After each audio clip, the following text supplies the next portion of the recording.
parang alam namin na malapit na and um, nasabi naman namin yung lahat ng gusto namin.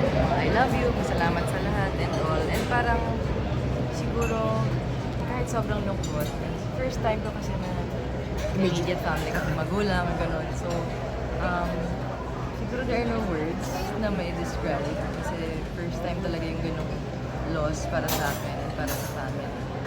But at the same time, for me, kahit sobrang hirap, may peace and freedom. Dahil parang feeling ko, nakalaya siya dun sa sakit mo, sa paghihirap. So,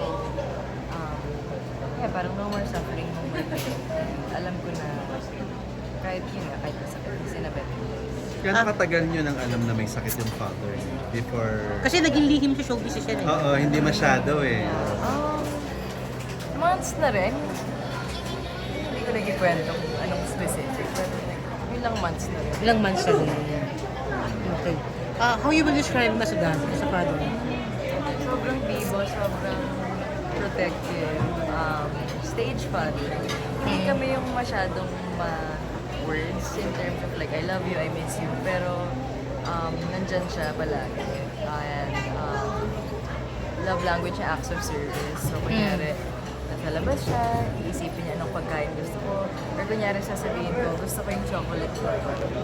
Bibili siya ng sobrang dami. As in like, OA naman, like, ganun siya yung maalala niya kung yung gusto mo. Then syempre nung nag-showbiz ako, gusto niya malaman lahat ng update. Tapos naalala ko yung first taping day ko ng Batang Quiapo. Nalapit pa niya ako sa kotse. Parang first day of school. So, ganun siya. And sa friends niya, syempre, my gosh, first and second night dito, punong-puno, parang sobrang overwhelming. So, alam namin na that was the kind of person he was, na sobrang love talaga.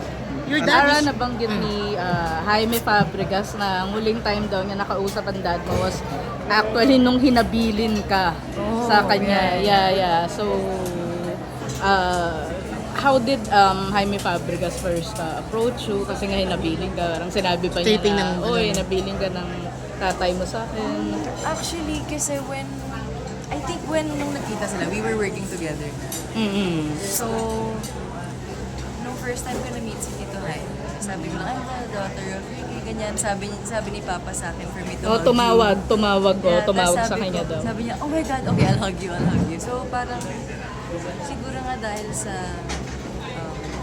magandang reputation and magandang na-build ng dad ko, na-extend yun sa friends niya, like Tito Jaime. Parang na-extend yung love and care. Kaya siguro nung sa iba din na mga nami-meet ko sa showbiz, anak ka pala ni Ricky, so aalagaan.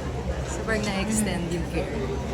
The last time, Advices mo na ibinigay ng father mo sa'yo bago ka pumasok sa bahay. Remember yung natatandaan mo. Yung ano talaga, professionalism muna. And then, just do your best.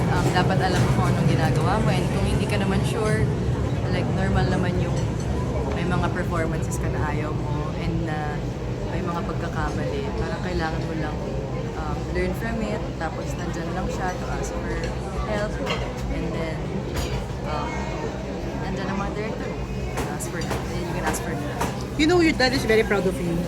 The last time I talked to him, Really? I think sa wake ni Mother Lily, nabanggit niya na proud siya sa'yo. Ano lang reaction about that when you enter the business? Kasi yun nga, like I said kanina, hindi siya masyadong yung papuri. Like, oh, ang galing-galing mo. Like, proud na proud ako sa'yo. Pero siguro na-feel ko, dahil yun nga sinasabi ng mga friends, and the way he acts na excited niya ako panoorin and all that. So, siguro now that, especially that he's gone, mas na-treasure ko.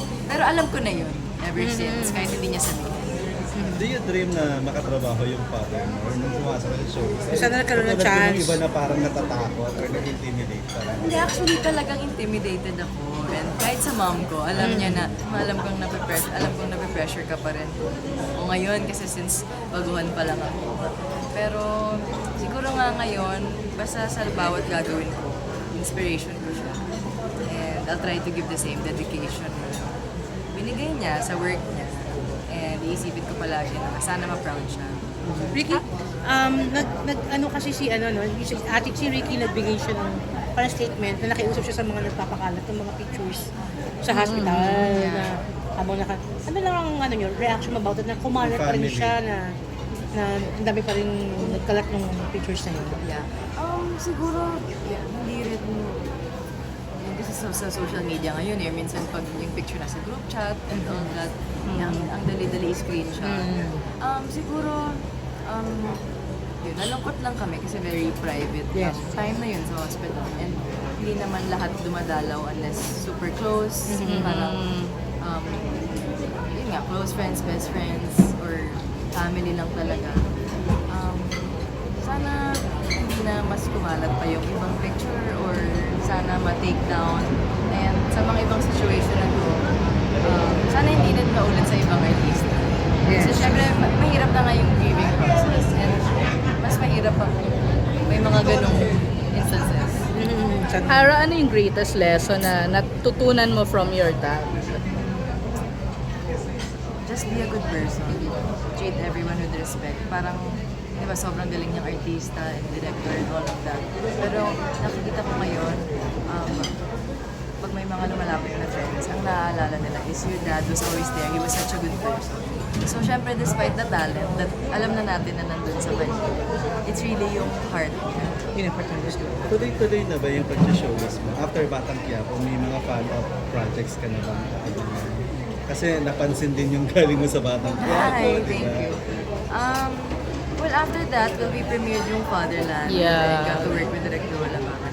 After that, wala pa naman. Siguro, wala, ang hirap din kasi ang time na to. So, sana after this, gusto ko rin siguro maging busy ulit. Siguro makakatulong din yun sa akin. With this, Kalimutan mo.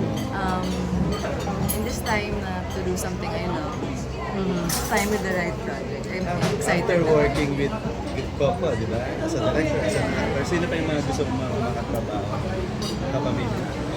May Joshua Garcia, sila Daniel Padilla, Catherine, always been Catherine fan. Sobrang love. Ayun. Ara, since of course through the eulogies or interviews nalaman nga natin na si Ricky Davao is mahilig kumanta talaga. Na he loves singing. So I wonder kung as a kid na if he sang to sleep, ganun, lullaby. I don't remember. Parang I don't remember if singing me to sleep. Wala na akong memory na ganun. Basta every party, sila Tito Pep, Sila. sila... Hindi pa kayo nag-duet ever sa video, okay? Parang hindi. Sorry. Hindi yung seryoso. Pero hindi yung formally. Pero ano, very proud sa'yo ng tatay. Every time